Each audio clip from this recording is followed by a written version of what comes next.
What's going on, everybody? Welcome back to the channel. In this video I'm going to be installing these rear crash bars from Big Bear Performance on my 2016 Harley-Davidson Road Glide Ultra. So I'll show you the process, how you mount them, and what they look like once they're installed, as well as kind of what I think about the quality and the company and all of that. So let's get into it. Alright, here we go. I've got you nice and low. This is the area that we're going to be working on. First I need to remove the saddlebag and the side cover. So for starters, we're going to remove our footboard. I needed to remove the saddlebag guards that were on this bike because they won't work with these side covers, and they looked kind of goofy with my extended saddlebags. So I've just been kind of rolling without any saddlebag guards, and it's been fine, but I just thought this way, if the bike does tip over for one reason or another, at least there's something to stop it from going all the way over. And then we also need to remove this bolt here, which actually holds the frame together. I'm going to go ahead and reroute this battery tender cord as well, which is actually better because it's pretty close to the exhaust here. I'm just going to put it up here out of the way for now, and we'll deal with it after we get this installed. Now this does come with all new hardware. It comes with the bolt to put this plastic piece on the end here. And it comes with 3 new screws as well as this spacer. We're going to want to use some blue Loctite for this project. So the spacer goes behind and goes against your frame here. And we're going to use the longest screw. So I'll get this one kind of started. This one's a little bit tough because the frame does shift just a bit when you pull that bolt out. So remember that spacer is behind here, and then the bigger screw that's left goes in this top one, and your smaller screw goes in the bottom here. Kind of get these going. I'm not really going to tighten anything down until I get all 3 of them situated. Now these come from Big Bear Performance, makes these. I ordered mine through Lucky's Speed Shop. The one bad thing is I ordered these in May, and it's the middle of August now, and they just showed up 2 days ago. So it actually took about 3 months for this stuff to arrive, but it's all made, I think it's made as it's ordered because they had to send it to powder coat and all that. So I don't think they keep a ton of inventory. So I think this battery tender cord I can run behind this bracket.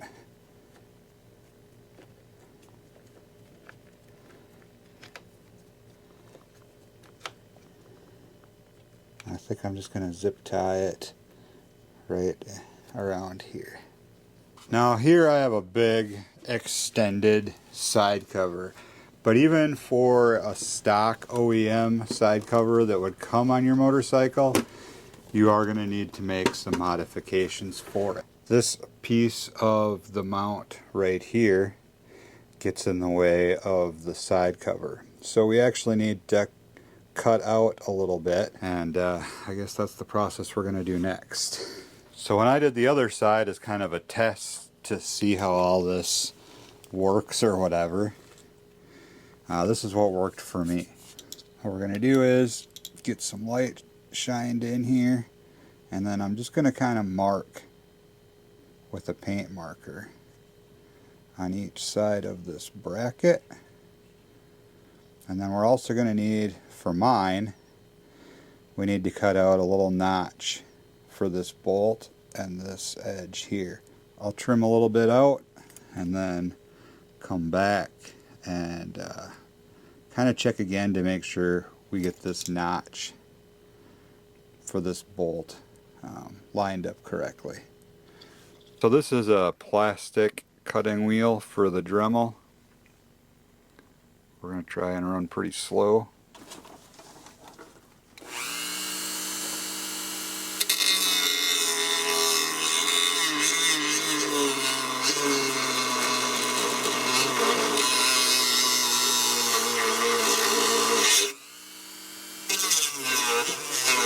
It's not going to be pretty. Well, it worked on the other side, so.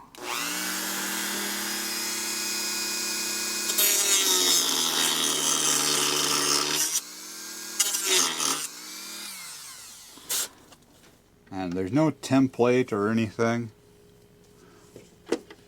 that I have found on their website or anything for cutting out your side panel. So basically what I kept doing is just coming back here, seeing what I need to do, go back, trim some more, because I just don't want to trim off more material than I have to, obviously.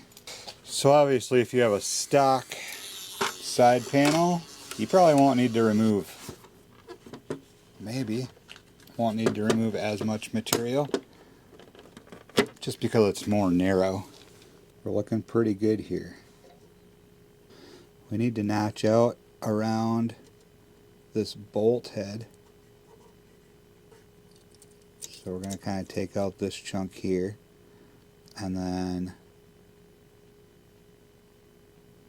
a little bit around here. So I'm thinking this whole section will cut out, and then we might have to go up a little deeper here as well. So it'll kind of be this whole section we're cutting out.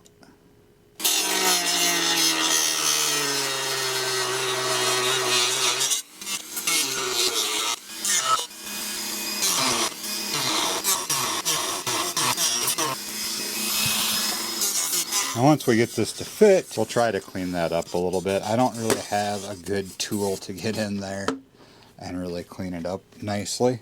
What I did is I just kind of made a couple more lines because we were going to have to cut a little bit more out of there and a little bit more to clear that bolt head so that our post back here for our side panel can go in the slot a little further. This is just a sanding bit. Doesn't work the greatest on the plastic, but it is kind of cleaning things up a little bit for me.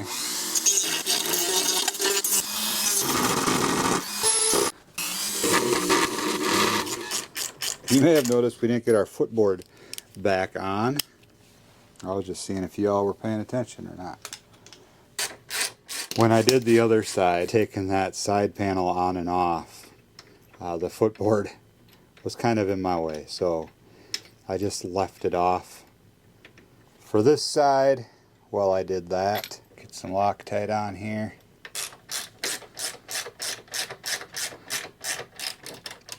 Get that started a bit. Get some Loctite on this bottom one, and then we can tighten.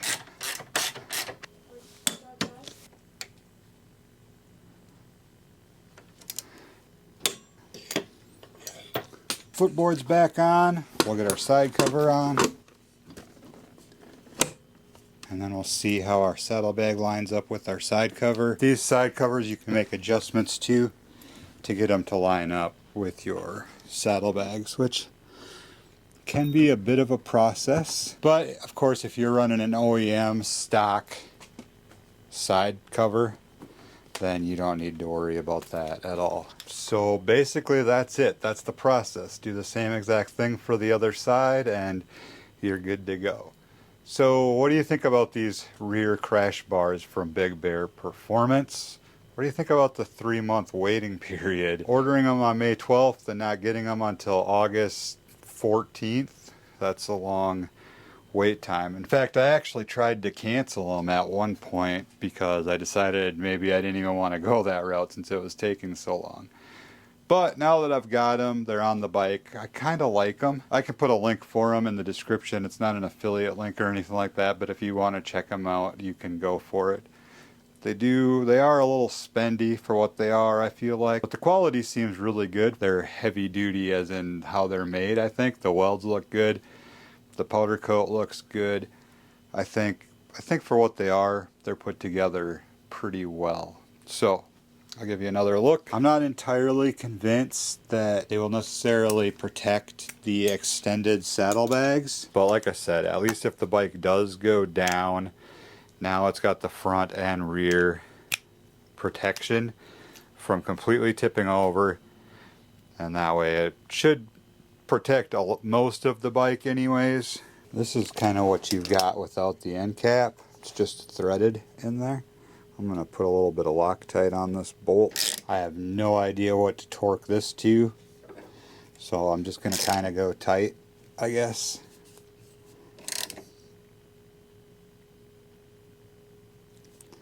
Seems pretty good. And then that's your little plastic guard. I don't know what exactly they call that, but end cap or whatever. So that's how that ends up. Drop some comments, let me know what you think, and we'll catch you in the next video from Touring Midwest. Stay safe out there.